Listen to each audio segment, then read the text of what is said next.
Nah, kalau kita mau jadi seorang fotografer, siapapun fotografer pribadi, yang paling utama adalah kepercayaan. Jadi saya duduk tuh di posisinya Pak JK sama.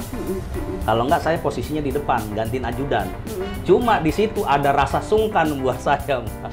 Sampai kapanpun darah saya ini tetap mengalir fotojurnalis gitu. Saya nggak pernah melupakan itu. Kalau orientasi kita udah karena uang, itu karya tuh nggak bakal bagus.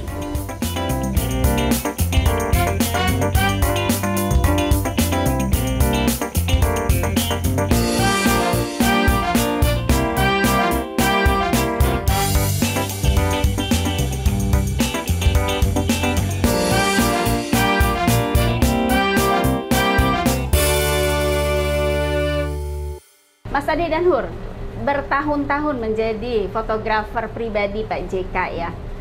Dari 2004 loh, sampai 2021 nggak bosen tuh? Kalau bicara bosen ya udah pasti ada lah, titik jenuh itu pasti ada, Mbak. Yang namanya kita kerjaannya motret aja ya kan, itu pasti ada. Biasanya sih tuh kalau udah jenuh gitu, saya liburan.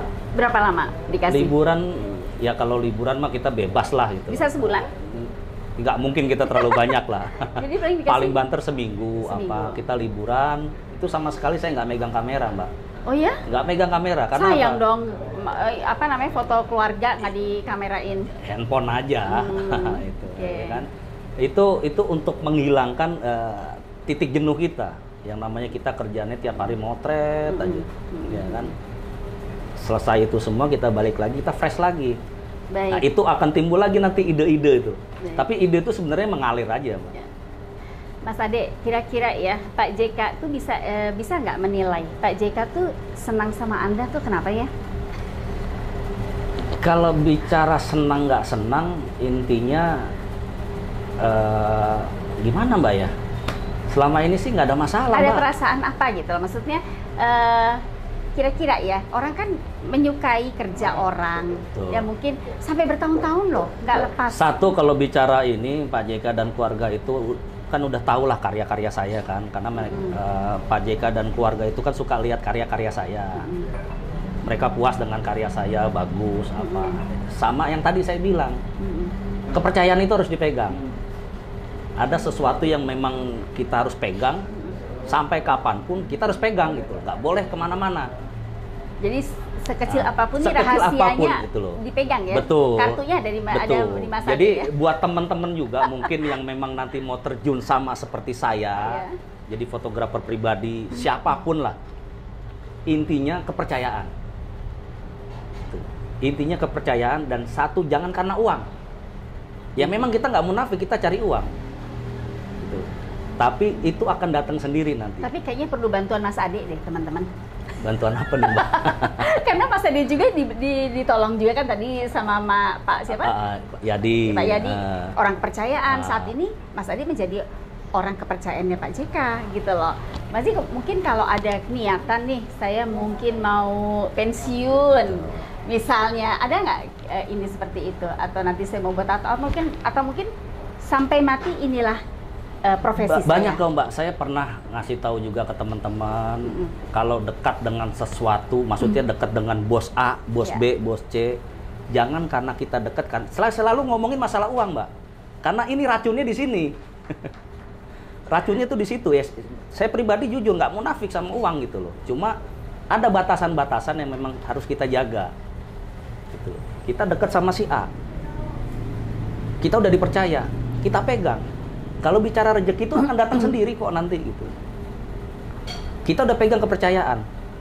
Nggak mungkin nih objek kita nih lupa sama kita gitu loh. Artinya begini, bahwa kita merekomend seseorang, ya kan, tentu Mas Ade dan Hur kan tidak melihat yaitu orang itu tidak materialistik. Betul. Misalnya ya, bahwa memang dia attitude-nya tadi bagus kayak gitu kan, bahwa memang bisa dipercaya. Betul. Kayak gitu kan, tidak ember kayak gitu ya.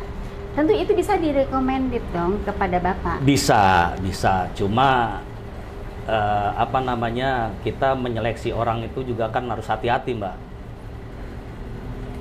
Kita tahu dia di lapangan seperti apa.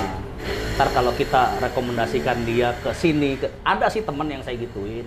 Cuma kan saya tetap hati-hati. Takutnya apa, nama baik kan. kita salah di tengah jalan, nggak taunya ada masalah. Oke. Kita yang bahaya. Nah, itu.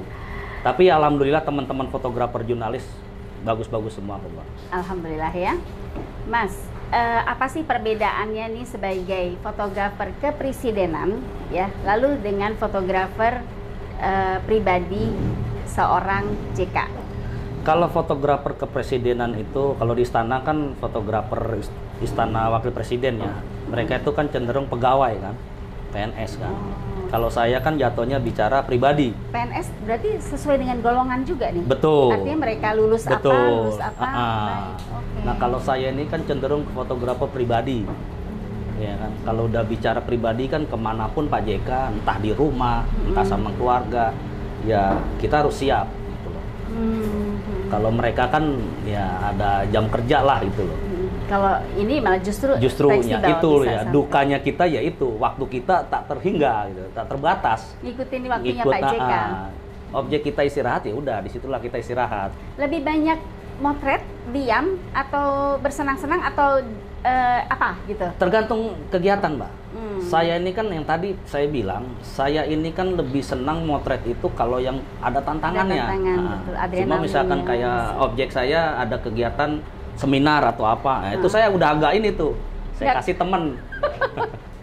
Nggak ada tantangannya ya? Jadi fotonya itu terus. Jenuh kita. Baik. Tapi kalau udah bicara di lapangan, oh kegiatannya ini. Pernah nggak pada saat memotret lalu kameranya error? Alhamdulillah sampai detik ini saya selalu jaga itu, Mbak. Kamera sehat. Atau kameranya ada double? Kalau baterai sih mungkin ya. Tapi kita udah tahu kan, oh baterai udah mau habis kita tuker. Jadi nggak masalah. Intinya kita harus safety lah. Iya. Kalau kita motret objek lagi di luar, itu kita harus safety dari segi kartnya. Dari dulu ya, dari awal sampai sekarang itu pakai kamera apa aja, Mas? Mungkin mulai ganti, mulai seneng, atau ini kamera saya dari dulu loh tetap pakai kamera ini. Paling bersejarah itu ya Nikon. Kemanapun Pak JK pergi, itu yang saya pakai. Nikon tipe apa itu? Kalau nggak salah D700, Mbak. D700 itu masih ada, saya simpan. Karena itu legend lah kalau buat saya. Berapa tahun itu? Dari Pak JK selesai sampai Pak JK jadi lagi saya pakai kamera itu, Mbak. Oke, terus sekarang ditinggal kenapa? Diistirahatkan, Mbak. Sudah tua. Ada yang lebih baru? Ada yang lebih baru. Nikon juga? Canon saya dikasih. Sekarang Canon. Oke. Kenapa nggak coba Leica? Kan pasti bisa dong pakai Leica. Bisa, cuma kita dikasihnya itu, Mbak, ya kita pakai lah. Jadi dikasih ya, kayak maksudnya bukan beli sendiri bukan ya? Bukan beli, saya dikasihnya itu. Boleh dong, Pak, pakai Leica gitu? Saya orangnya nggak pernah neko-neko, Mbak. Jadi apapun yang dikasih, sekarang gini sih, Mbak, kalau bicara alat, kita mau alat mahal dan bagus, apapun. Kalau motretnya nggak bagus, ya nggak bagus. Tapi kalau kita memang udah dasarnya buat karya bagus, mau pakai kamera apa, ya insya Allah bagus, Mbak. Makanya saya pesan ke teman-teman, jangan pernah berpatokan sama alat. Tetap operatornya kan kita, Mbak. Iya. Ini saya mau kembali ke masa lalu ya. Jadi kalau nggak salah ini kan lulusan dari komputer. Itu kenapa sih jadi fotografer? Saya itu sebenarnya orang yang selalu ingin coba-coba. Dan nggak pernah ada kata tidak dalam hidup saya itu. Jadi saya nyoba, saya belajar sendiri. Saya otodidak aja, Mbak. Fotografer pada saat itu programmer atau saya programmer dulu. Saya programmer. Akhirnya saya tinggalin itu, saya belajar motret sendiri. Saya masih pakai kamera-kamera Kodak. Nah, itu maksud saya. Kenapa tertarik pada saat itu? Kenapa nggak belajar programmernya itu? Itu yang menarik itu, Mbak. Kenapa tuh? Jadi saya itu orang yang selalu saya bilang, saya orangnya selalu pengen coba-coba. Kayak ini menarik nih jadi fotografer gitu. Saya belajar sendiri, saya cari majalah, saya ini. Dan saya selalu melihat, oh gambar ini seperti ini, gambar ini seperti ini. Itu akhirnya saya praktekkan, Mbak. Sampai akhirnya tetap yang paling berjasa untuk kerja di media itu orang tua saya. Karena dialah, orang tua saya lah yang jeblosin saya ke media. Karena ayah orang media? Betul, kebetulan orang tua saya dulu di harian Berita Yuda. Saya ditarik, di situ saya belajar. Jadi memang buah tak jauh dari pohonnya. Ya kayak gitu ya. Mungkin ada itu benar ya. Betul, Mbak. Akhirnya saya di situ belajar, saya cari ilmu sama teman-teman, dan saya orangnya nggak pernah malu. Dan ada rasa senang gitu ya, ada rasa hal yang memang itu buat puas diri. Betul Mbak, kalau bicara happy, kita gitu ya. bisa mengabadikan momen yang memang semua orang nggak bisa. Karena apa? Foto, kita bicara gambar ya, gambar itu apalagi kalau ini nilai sejarahnya bakal ini banget gitu, kita ada di situ gitu. Kita mengabadikan. Itu kebanggaannya itu Mbak, waduh, luar biasa. Nggak bisa diomongin nggak bisa dinilai pakai uang Mbak. Uang nomor sekian, yang penting kalau saya berkarya. Itu aja. Jadi ayah masih ada sampai sekarang? Alhamdulillah masih ada. Berarti bangga juga dong sampai saat Bukan ini? bangga banget Mbak, bangga sekali Mbak.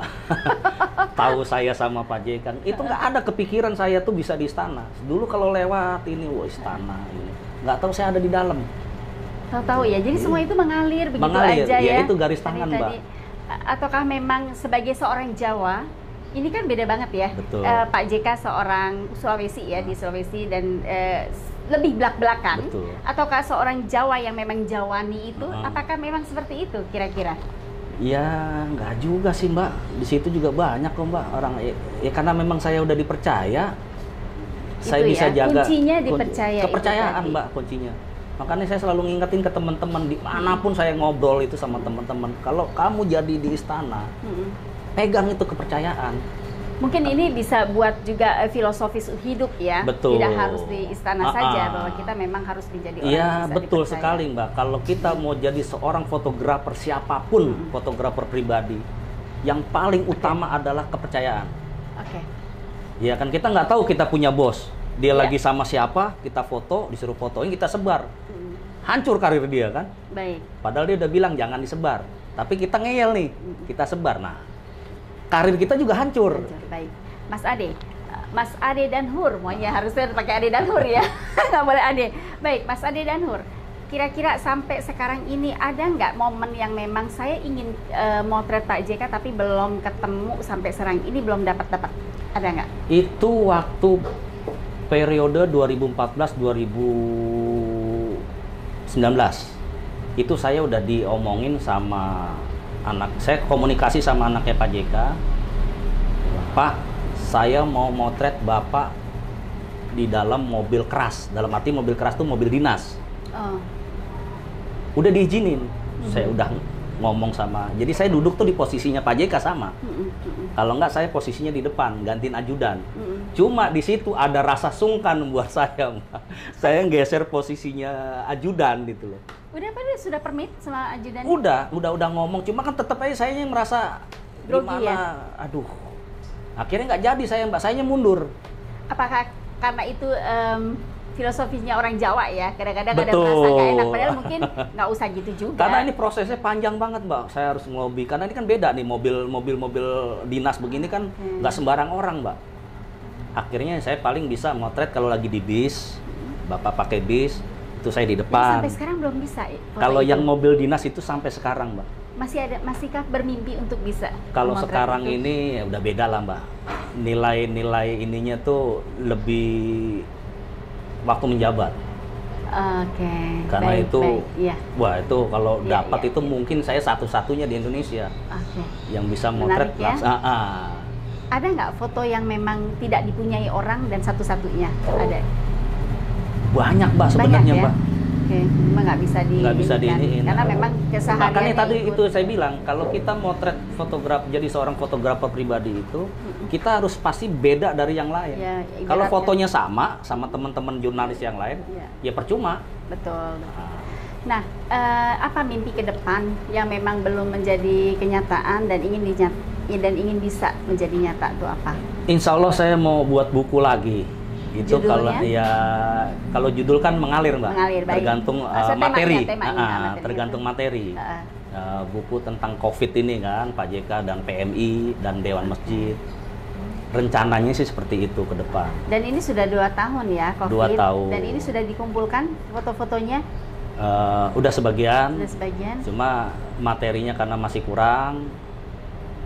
Mungkin pada saat COVID sangat tinggi dan pada saat rumah sakit kebanyakan sampai meludak, sempat nggak motret itu, dan mungkin Pak JK juga ada hal yang kita selalu keliling kok Mbak.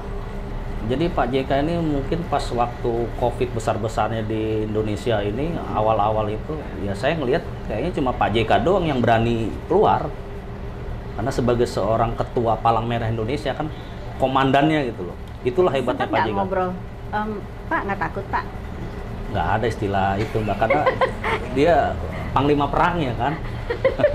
Ya, itulah, artinya walaupun juga panglima perang, tapi kan tetap juga artinya beliau juga mungkin sudah tidak muda lagi misalnya. Betul, kayak gitu kita ya, memang artinya. satu gitu, kita juga was-was kan. Ya.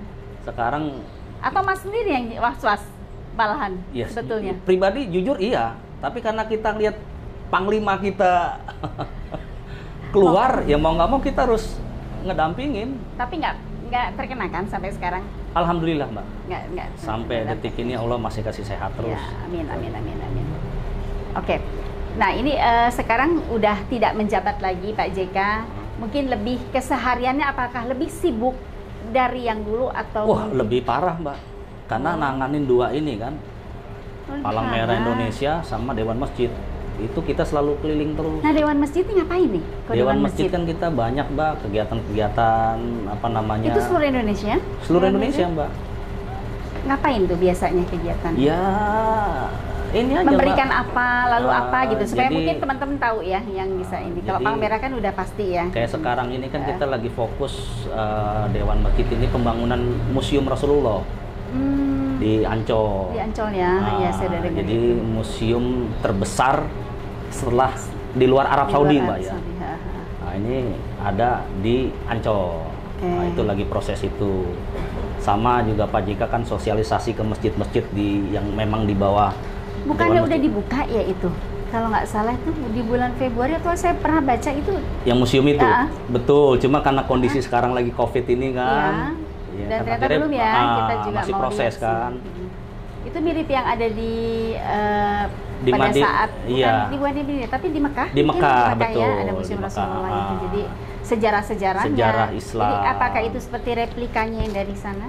Kalau bicara replika sih kayaknya nggak juga. Jadi kalau nggak salah itu museumnya itu lebih ke zaman Rasulullah tentang apa gitu. Kalau nggak salah tentang kerukunan umat beragama lah. Kalau nggak salah tuh itu Mbak. Kalau Pak JK keseharian terus bersama dengan Mas Ade dan Hur, kira-kira pokok pikiran beliau ya atau diskusi itu sering nggak diajak diskusi? Kalau diskusi sih kayaknya nggak ini juga Mbak. Jadi kalau Bapak tuh fleksibel aja kalau lagi ketemu, lagi kegiatan, ngobrol sebentar. Bapak itu kan lebih banyak kegiatan aja. Kita kan ngedampingin aja. Oke.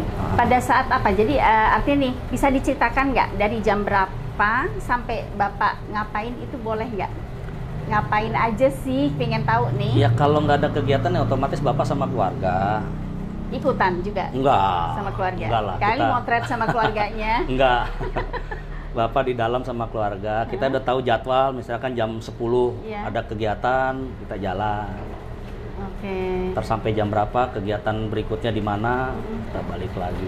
Jadi sekali keluar itu bisa 3 atau 4 titik lah gitu. 3-4 titik? Lumayan ya? Lumayan. 3-4 titik. Tapi giliran nggak ada kegiatan ya udah di rumah, ya kita nyantai. Ketika nyantai itu mengedit foto kah atau? Iya kadang kita cari-cari foto-foto yang memang kita mau ini susun kan, kita cari. Rencananya buku ke depan ini akan ada berapa halaman? Sudah. Kalau bicara halaman tergantung materi sih. Ya materi. Tapi mungkinkah sebesar ini juga? Insya Allah bisa sama Mbak. Ya 2 ini. Tinggal materinya nanti. Kan nanti tim saya yang iniin Mbak. Oh ada tim juga ya? Ada tim. Ada berapa tim Mbak? Ada 2 lah. Oh 2. Dua orang lah. Saya biasanya kasih materinya ke dia, dia yang nyusun. Kalau saya mah tinggal santai aja Mbak. Saya tinggal santai nanti. Sudah kalau senior ya? Ya nggak juga sih Mbak. Sama aja lah gitu. Sudah senior. Tadi pertanyaan saya tadi loh, kayaknya belum terjawab ya. Apakah ini menjadi tujuan hidup sampai mati bahwa saya ingin menjadi seorang fotografer ataukah ada keinginan lain? Saya secara pribadi ya karena saya bisa seperti ini karena profesi saya. Baik. Sebagai seorang jurnalis foto. Iya. Sampai kapanpun darah saya ini tetap mengalir foto jurnalis gitu loh. Saya nggak pernah melupakan itu. Sampai kapanpun saya tetap foto jurnalis. Berarti banyak sekali esai-esai foto ya yang juga dibuat ya? Sebenarnya ya seperti itulah Mbak. Boleh dong ceritain yang memang saya pengen sekali loh mengorek dengan segi humanisnya dari foto-foto Mas Ade Danhur tuh. Ya kalau bicara foto-foto Pak JK itu humanisnya ya sebenarnya banyak sih Mbak. Satu, Bapak itu dengan keluarga, Bapak berbicara tentang kemanusiaan, ya kan, sosial. Nah disitulah kita menerjemahkannya itu melalui foto. Gitu. Makanya kita motret itu saya selalu menyatukan hati, mata, dan pikiran. Barulah jadi sesuatu yang menarik buat saya. Kalau kita biasanya, ya ini balik lagi nih untuk teman-teman semua nih sebenarnya. Kalau kita udah jadi seorang fotografer pribadi, presiden atau wakil presiden atau siapapun, ya, jangan pernah hilangkan nilai jurnalistiknya. Karena apa takutnya? Dia pemikirannya dokumentasi. Ini foto nggak ada nilainya gitu loh. Jadi kita harus tetap mengemasnya secara jurnalistik. Itu yang menarik ya. Itu yang harus kita balik lagi ke kita nih. Kita ini siapa? Kita ini foto dokumentasi, apa foto jurnalistik. Dan banyak sekali ya penghargaan ya. Mungkin bisa disebutkan tuh penghargaan apa aja yang lupa memang sangat berkesan. Lupa saya Mbak itu Mbak. Masa nggak ada satupun yang berkesan? Ada, saya juara 1 lomba foto Kumham kalau nggak salah itu. Saya juara 1, kalau nggak salah itu fotonya itu juga refleks Mbak ya. Itu kalau nggak salah waktu di pengadilan Jakarta Pusat. Jadi ada tahanan masuk, ditaruh di satu tempat, ditahanan di sel tahanan sementara sebelum mereka sidang. Datang keluarganya, istrinya sama anaknya masih kecil. Sorry, itu di luar dari pekerjaan dengan Pak JK? Iya, itu di luar. Saya dari jauh saya ngelihat, wah ini kayaknya menarik. Anaknya dari balik jeruji. Saya foto. Itu refleks aja Mbak. Ya, saya foto. Berapa bulan kemudian ada lomba foto, saya ikutin. Ya alhamdulillah dapat juara 1. Sempet nggak ngobrol sama bapaknya atau anaknya? Enggak Mbak. Enggak ya? Jadi benar-benar itu hanya. Kita kalau kayak gitu-gitu biasanya hati-hati sih namanya kita. Fotografer itu kan lebih hati-hati kalau motret Mbak. Takutnya orang yang kita foto ini nggak nerima. Mas Ade Danhur ini apakah memotret saja atau kan memberi captionnya juga? Ya memberi caption otomatis. Tapi kalau bicara foto jurnalistik kan sebenarnya foto ini kan harus berbicara kan. Iya. Orang tanpa ada caption pun. Tapi menjadi 1000 makna itu. Betul. Orang pasti tahu maksudnya. Beda sama foto dokumentasi. Ini apaan sih fotonya? Gitu. Tapi kan karena kita harus memberi caption ya kita harus pakai. Gitu. Karena untuk memberitahu bahwa ini tuh kejadiannya di sini. Gitu loh. Kalau di daerah konflik juga pernah ke Timur mungkin? Timur saya belum pernah. Jadi bukan pas lagi konfliknya, pas udah nggak konfliknya saya. Malah ke sana. Ke Papua? Papua udah. Dengan Pak JK? Dengan Pak JK. Pada saat itu sedang ada konflik atau hanya? Konfliknya kan jauh Mbak. Jadi nggak pergi. Kita di kota kan. Nggak pergi ke sana. Jadi mungkin nggak ada suatu hal yang menarik ya. Karena bicara keamanan juga kan bahaya kan. Iya. Tapi PMI ya, ini mungkin kembali lagi ke PMI. PMI itu udah mungkin sebentar lagi nih juga akan hujan Betul. Ya. Dan itu BMKG itu sudah bilang katanya ada El Nino kayak gitu ya, dan dalam waktu berapa hari juga akan ada banjir kayak gitu kan. Kira-kira sejauh ini PMI ada nggak yang diperbuat oleh Pak JK untuk PMI itu selalu siap sih Mbak. Apapun yang terjadi di Indonesia. Ada berapa sih personilnya? Waduh, kalau PMI seluruh Indonesia Mbak. Indonesia ya. Dan PMI itu selalu datang duluan. Nggak, untuk Pak JK yang di intinya itu di pusatnya itu? Di pusat banyak Mbak. Banyak juga ya. Banyak. Jadi PMI itu pada intinya dia datang duluan dan pulang belakangan. Itu PMI Mbak. Makanya perintahnya Pak JK itu udah jelas. Kita harus selalu siap apapun yang terjadi di Indonesia. Tapi kelihatannya ini ya, dia itu nggak pernah capek ya, walaupun udah seperti semuda itu gitu. Betul, ya. Mbak. Itu gimana ya saya melihatnya itu? Apa ada vitamin tertentu Nggak ada, atau Mbak. mungkin? Nggak ada, Pak JK tuh selalu berpikiran positif sih sama siapapun. Oke. Kira-kira apa Mas yang mau disampaikan kembali kepada teman-teman nih pesan-pesannya? Untuk teman-teman satu profesi dengan saya, siapapun dan dimanapun teman-teman berada, teman-teman tuh bisa seperti saya, menjadi seorang fotografer pribadi, presiden atau wakil presiden.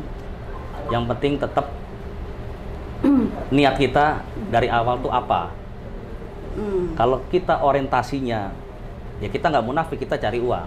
Tapi kalau orientasi kita udah karena uang, itu karya tuh nggak bakal bagus gitu. Tapi kalau kita datang ke situ jadi fotografer pribadi karena tujuannya kita mau berkarya, mau bikin karya, itu insya Allah karya kita akan bagus, Mbak. Saya tertarik nih dengan kalimat yang tadi ya, karena apa kita untuk bekerja gitu ya. Betul. Karena uang atau karena memang kesenangan kita. Betul. Uang akan mengikuti setelah Betul. kita melakukan itu dengan kesungguhan. Mohon maaf, apakah dalam pandangan Mas Ade Danhur ini, teman-teman seprofesi banyak yang melakukan bahwa pekerjaan saya ini harus kena uang? Karena ada kalimat seperti ini nih. Mas, Ya. sambil diminum yuk kopinya yuk. Aduh, kita nih.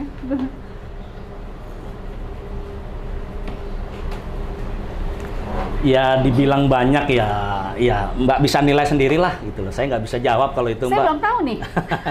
Cuma Saya kalau belum tahu, saya nggak kan bisa nilai itu. Karena saya kalau kan saya juga, kan lebih ini, Mbak, lebih gimana, Mas? mengingatkan aja kalau mau seperti saya. nggak, artinya begini loh Mas. Artinya memang ada atau tidak? Ada. Nah, itu maksud saya. Ada. Berapa persentase banyaknya ada dan tiada? Berapa persen lah? Ya, karena ini Gimana sangat ya? penting sekali ya, buat bahwa sebenarnya sih bukan hanya karena fotografi saja, memang bahwa kayak misalnya menganggap bahwa bekerja itu adalah ibadah. Betul. Ya. Ketika kita bekerja dengan kesungguhan hati. Jadi kita balik lagi bahwa gini, rezeki Mbak. akan Kita balik lagi ke profesi kita. Kita ini kan pekerja seni.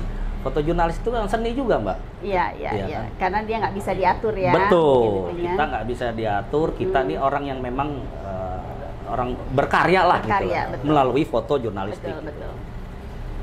Kalau kita bicara pekerja seni selalu karena uang, ini akan mempengaruhi karya, Mbak. Iya kan? Ntar giliran dikasih uang sedikit, waduh, karyanya jadi kacau kan. Tapi giliran dikasih uang besar, Pernah ya kejadian seperti itu? kalau saya pribadi saya nggak. Maksud saya melihat Oh teman-teman. banyak Mbak. Gitu. Cuma Oke. saya nggak sebut lah. Gitu. Iya, iya. nggak Ada perlu. lah seperti Tidak itulah. perlu. Ada seperti itu. Makanya saya mengingatkan ke teman-teman untuk menjadi seorang fotografer pribadi, apalagi ini kan fotonya foto tentang foto potret ya. Iya. Itu kan nggak banyak, Mbak. Karena memang satu ini menjanjikan loh gitu. Lingkungan saya ini menjanjikan. Kita motret seorang fotografer, seorang tokoh, dan memang nggak mudah, perjalanannya panjang. Itu uang itu akan ngalir sendiri kok. Gitu. Baik, ini filosofinya bagus ya. Sebenarnya filosofi seperti ini diambil dari siapa sih, Mas, yang mengajarkan? Saya karena lingkungan, Mbak. Lingkungan atau orang tua atau Enggak, keluarga? karena saya lingkungan. Saya terjun di dunia media. Ya. Ya lingkungan saya memang saya nggak pungkiri gitu loh. Ada seperti itu, tapi nggak semua, kecil lah gitu loh. Oke. Ada seperti itu. Dan saya juga pernah dulu mengalami hal-hal semacam seperti itu. Ya? Cuma akhirnya lama-lama saya berpikir, Mbak, kok karena begini ini. Jadi ngerusak saya sendiri. Akhirnya saya Apa yang dirasakan pada saat itu? Jadi ketika pergolakan batin itu terjadi ya nggak profesional jatuhnya saya, Mbak. Ya, artinya begini, orang di satu sisi dia tadi nggak munafik bahwa perlu uang. Memang pada saat tertentu orang mungkin dalam keadaan yang sangat titik kulminasi yang paling bawah dan dia sangat membutuhkan uang dan dia terpaksa mengambil. Itu bagaimana? Atau mungkin dibandingkan dengan Mas Ade Danhur yang pernah mendapatkan itu dan itu menjadi gejolak batin. Betul. Nah, itu bagaimana mengatasinya itu, lalu akhirnya kembali lagi, oh saya harus begini. Mungkin ini bisa menjadi trik teman-teman. Iya, mungkin karena keadaan saya bisa seperti itulah Mbak. Keadaan yang gimana? Iya, karena saya berada di istana. Oh, jadi sudah kenyamanan itu sudah ada ya, dong? Ya, bicara kenyamanan sih, ya itu tadi Mbak, uang itu kan akan ngalir sendiri. Nggak begini Mas. Mungkin kalau teman-teman di lapangan, mungkin karena dia lagi butuh sesuatu atau gimana. Tapi mungkin ada persoalan perbedaan di sini Mas Ade dan Nur ya. Seorang wartawan kepresidenan ya, wartawan jurnalis, wartawan foto kayak gitu ya, dia akan mempunyai fasilitas-fasilitas ya. Betul. Tetapi kalau di luar mungkin belum tentu dia dapatkan. Saya bicara fasilitas sih sebenarnya nggak ada Mbak. Kita ngalir juga kok, biasa aja. Apa nggak dikasih fasilitas dari sana, dari istana? Nggak ada Mbak. Benar. Beneran nggak ada. Fasilitas apa saya? Emang dikasih berapa sih Mas? Kalau jadi gini Mbak, kalau saya akhirnya merubah. Yang tadi Mbak bilang, saya merubah dulu karena faktor selalu uang ini. Akhirnya saya merubahnya apa? Saya bikin karya Mbak. Karya itu kan banyak Mbak, bisa foto, bisa kita bikin buku tulis. Ya kan? Itu menulis juga. Ada pokoknya kita satu tim. Satu tim. Jadi ada penulisnya sendiri. Ada penulisnya sendiri, ada editor sendiri. Saya lebih ke foto-fotonya. Kita duduk bareng. Apa yang Pak JK ucap, pidato atau apa itu kita rekam, itu kita bukukan. Apakah di buku itu ada di dalam disimpan di sebuah perpustakaannya Pak JK atau memang untuk komunitas atau apa? Kita sebar kemana-mana kok Mbak. Oh gitu. Perpustakaan nasional ke semua ini kita semua. Nggak tahu loh. Ya. Nanti mungkin saya kasih nanti Mbak. Iya jadi mungkin. Jadi ada tentang buku tentang perdamaian Aceh. Buku menarik ya. Pidato-pidatonya Pak JK setiap tahun. Oke. Jadi itu tadi kalau bicara masalah uang, ya kan. Kalau kita tujuannya udah karena uang, ini nggak bakal terjadi kita bikin karya gitu. Karena tujuan kita memang mau berkarya kan. Kita datang ke situ, kita mau bikin sesuatu. Kita bikinlah karya buku. Karena kebanggaan kita kan di situ, Mbak. Jadi tadi kembali lagi kepada masalah sikap ya, attitude segala macam. Tadi saya mau tanya bahwa apa yang sudah ada dalam diri kita sekarang ini itu dari saya thank you kepada keluarga atau lingkungan. Betul. Yang lebih pengaruh yang sangat besar kepada Mas Ade dan Nur. Kalau saya sih sebenarnya nggak ada yang mempengaruhi saya tuh, nggak ada Mbak. Saya tuh ya karena keadaan saya mikir sendiri Mbak.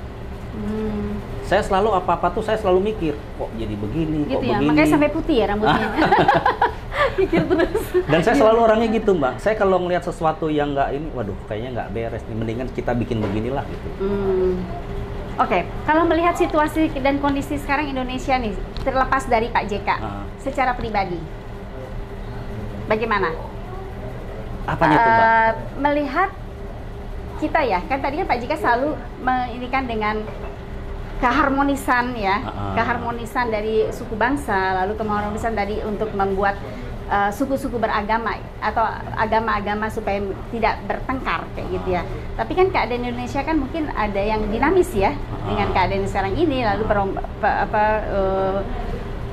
di Timur Timur kayak kemarin gitu ya pernah, atau di Aceh, kemudian ada di Papua. Kalau Mas Ade dan Nur sendiri melihat ini bagaimana? Kalau saya sih melihatnya, ini kan sekarang banyak ini masyarakat Indonesia ini gampang banget terpengaruh dengan hoax Mbak. Nah ini masalah ini juga nih hoax. Iya, jadi kalau bisa itu kalau dapat sesuatu itu dipelajari dulu, ya kan? Dibaca dulu, ini benar apa enggak sih itu. Karena apa? Takutnya kita belum baca tuntas, kita belum tahu sumbernya ini dari mana, kita udah share lagi kemana-mana. Iya. Karena sekarang media-media sosial itu kan, aduh, itu berpengaruh sekali sama kehidupan kita lah Mbak ya. Iya. Makanya saya selalu berpatokan baca dulu di media mainstream lah. Kalau di media mainstream ada, baru kita bisa meyakinkan bahwa itu tidak hoax gitu. Jadi kiblatnya selalu media mainstream? Itu harus Mbak, pasti. Ya. Karena kan media mainstream itu kan juga nggak boleh sembarangan. Nggak boleh sembarangan, ada gitu. Kode etiknya gitu loh. Iya kan? Saya selalu ngingetin ke siapapun. Karena banyak media online ya. Betul. Sekarang ya. Media online juga kita harus lihat dulu kan. Ini mana media online yang benar, ini mana yang enggak. Selalu kita patokannya media mainstream. Kalau di media mainstream ada, baru kita bisa menerjemahkan ini. Oh, ini benar. Oke. Sekarang ya banyak hal-hal semacam itu, Mbak. Berita-berita hoax itu langsung diterjemahkan, wah benar. Dia langsung membenci si A, si B. Nah, iya, itu yang memang nggak baik. kenyataan seperti itu ya. Padahal nggak benar. Baik, berarti perbedaannya di era sebelum digital, sekarang dengan era 4.0 Waduh, ini jauh banget, Mbak. Jauh banget. Jauh Dan banget, itu karena sangat, media sosial ini sangat mempengaruhi kehidupan kita. Itu aja, Mbak. bahkan juga sebagai seorang fotografer Berpengaruh, Mbak. berpengaruh. Berpengaruh. Makanya, Ngeri ya? waduh, lebih hati-hati lah, Mbak. Hati-hati. Tapi bukannya menguntungkan bahwa era digital untuk lebih orang bisa lebih... Memang ada plus minusnya. Ya. Satu, zaman kita dulu kan kalau kita bicara karya kan cuma teman-teman aja sama yang beli media kita nih, yang tahu karya kita. Kalau sekarang kita share di media sosial, orang tahu semua kan. Wah, karyanya si ini, karyanya si ini. Kalau sekarang, kalau dulu kan kita terbatas. Nah, ya. itu. Baik, yang terakhir nih, Mas Ade dan Hur, mungkin bisa menjadi pemicu ya dari teman-teman jurnalis lainnya menjadi seorang fotografer istana maupun pribadi dari seorang tokoh atau sekarang ini Bapak pembangun Bapak Indonesia ya, untuk Bapak nomor 2 ya pada saat itu Pak JK. Selain dari tadi attitude kita ya, kemudian rasa sopan santun kita, atau mungkin mempunyai menilai bahwa kepercayaan tadi tidak boleh kita juga keluar hal-hal yang sangat secret ya. Tentunya ini nggak mudah. Betul. Nggak mudah ya. Kira-kira sama keluarga tetap diobrolin nggak? Itu tetap kita jaga, tetap Mbak. Jaga. Kita jaga karena apapun rahasia di kerjaan, di rumah pun nggak boleh. Saya tetap jaga, nggak ada istilah kita bongkar gitu loh. Sama istri, sama anak, betul, apalagi ya. Apalagi, jadi kita harus, ya cuma kita aja yang tahu. Betul. Memang ada pergolakan batin, wah gue pengen kasih tahu si ini nih. Cuma karena kita di sini udah doktrinnya itu udah harus seperti itu ya. Seperti itu. Jadi sampai mati dibawa ya. Sampai mati dibawa.